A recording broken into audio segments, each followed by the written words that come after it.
Don't try to control the shoot either. That's another one I should have added. Bonus. Don't try to control the shoot.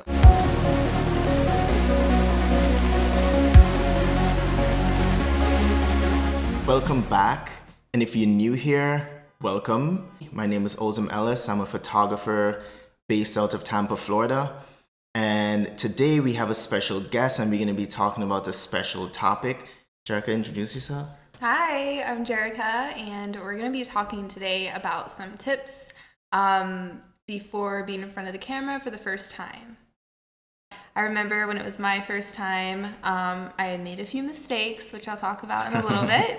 And there are mistakes that you can avoid and that can just make your experience go a lot smoother, make you feel more confident, and not be so hesitant and going crazy on your shoot like me. Well, I guess the first thing is a mistake to avoid.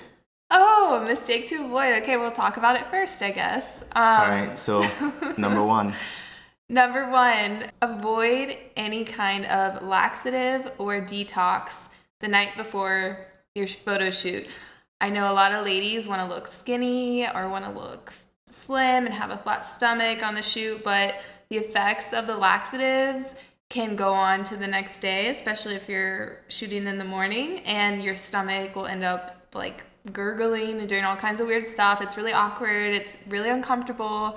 You can't suck it in or anything. So I did that and it was terrible. It was a great experience, but it could have been a lot better if I wasn't so nervous about my stomach going crazy on the shoot. So definitely avoid laxatives before a photo shoot. What are some of the other things that you could avoid, like caffeine, too much caffeine, and also something that we hate to have to say, but if you're doing a portrait session, expression is the most important, and the last thing you want to be is expressionless on a photo shoot. So getting high is definitely something I never recommend.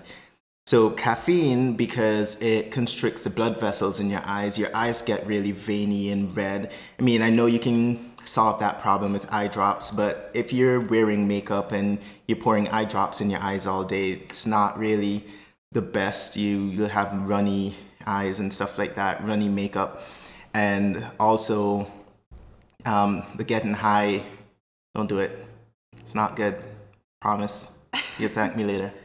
And your eyes will.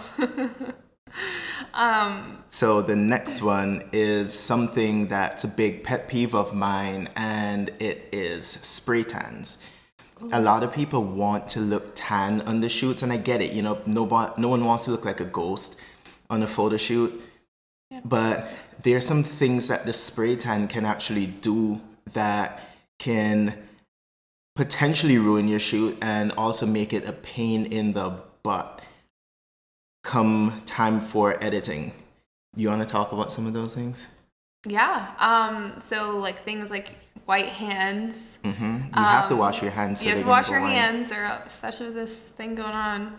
What happens when you wash your hands turn white, and the rest of your body is a different color. So then the gradation, I know that's a pain in the butt for you. Yeah, you have to color match that all the time. Or if it's raining, or there's a malfunction, you accidentally drink some water and it gets on you, it'll leave those drops. So I've never gotten spray tan outside of bodybuilding competitions, but I've seen it to where people get it and they always think it looks better, but it doesn't. And if you're shooting in a swimming pool, or if you start sweating a lot, then the spray tan starts running, or it starts separating, or if you did it the day before, it starts, over a period of time, it starts separating. It's just a bad idea, and it's a nightmare.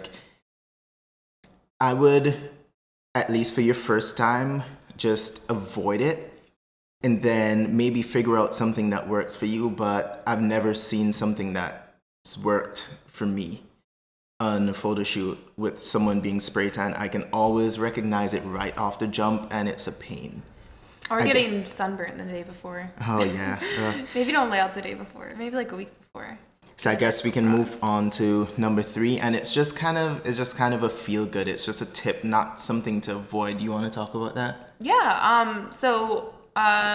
Third one I was going to talk about was getting your hair and makeup done if that's possible, if it's something you can either do yourself or you hire someone to do it for you. If it's something in your budget, I would highly recommend it because you feel so much better and you just feel like you're being glammed up and you feel more confident, and it just translates. I think having your makeup, hair, and even your nails, like I know nails is kind of in that category too, like not having chipped nails or different colored nails and being groomed, I guess. Being properly groomed, it does definitely make a difference. And I can see it when someone's in front of the camera, when we have a makeup artist present and that person's all done up. There's an added, I guess, benefit to that, because now that person feels like the center of attention and they just feel like someone else, which, you know, you want to feel like yourself, but you also want to have that extra edge. So, I mean, having that much attention paid to you by a makeup artist and an entire styling team is a good thing. But if you don't have it and you're very, very good at doing your makeup, nails and hair, these are important things to pay attention to on a set, so you don't, you know, you just feel really good about yourself. True. I guess we can move on to number 4 then, which is a big deal for me. I talk about it all the time. What is it? Positive attitude. Good energy. You know, making sure that you're having issues at home or wherever, your job, just try to like clear your mind, maybe meditate before, the day of, and just have a really good attitude. It makes such a difference. And for photographers, if you have a styling team or you have a makeup artist or something on set or an assistant, and that person shows up with a bad attitude, it can really ruin things. So choose wisely the people that you're going to have on your set. And also for someone getting in front of the camera, if you have someone accompanying you to the shoot and they really don't want to be there, then you forcing them to be there is going to, you know, if they don't have a good attitude, it's going to really put a strain on your positive energy, and you want to have the best energy possible for this stuff. So definitely recommended positive energy. Do everything you can to have that positive energy and maintain a positive attitude. Absolutely. Number 5. Number 5, make sure you sleep the night before. Get a good night's sleep. Take in good nutrients. Try to eat well, sleep well, drink a lot of water, stay hydrated the day before and even the day of. A lot of girls, mostly, guys maybe too, but a lot of ladies I know try to not eat before a shoot because they want to look smaller and have a flat stomach, but your energy will drop and you will feel super sluggish. You're not going to be 100% there, so just eat something healthy before and sleep. And sleep, so proper sleep and nutrients. Yep.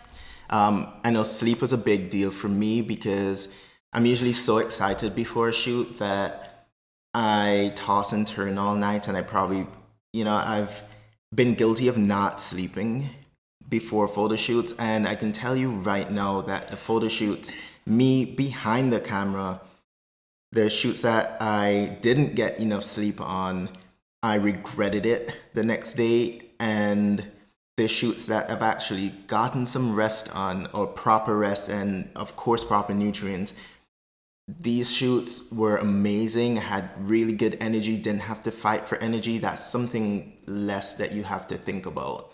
And that's pretty much it. I would just recommend, you know, really paying attention to your energy, nutrients, everything. Don't be too nervous before.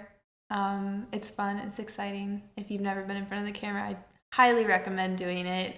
Finding someone you really love their work, that you trust, and Correct. just kill it and Trust have is fun. important. Trust. Yeah, make sure you love their work, you trust them, and just be confident and trust them to know what they're doing. And True. Don't try to control the shoot either. That's another one I should have added. Bonus. Don't try to control the shoot. I spent most of my photo shoots always trying to control, because you're thinking about yourself and how it looks and how you look. You're thinking about how you look. You just have to trust the photographer and know that they have your best interest, and don't try to control the shoot like me. All right, so I guess that's it. Thanks for staying with us. If you liked what we said or you liked our content, leave it in the comment section below. We'd love to know what you think. And also, if you like it, also give it a thumbs up. Feel free to share this with someone that you think could find some value in it. And last but not least, don't forget to subscribe, because we'll be posting a lot more fun content like this and other cool stuff, other cool behind the scenes stuff in the future. So yeah, until next time. Until next time. Peace. Bye.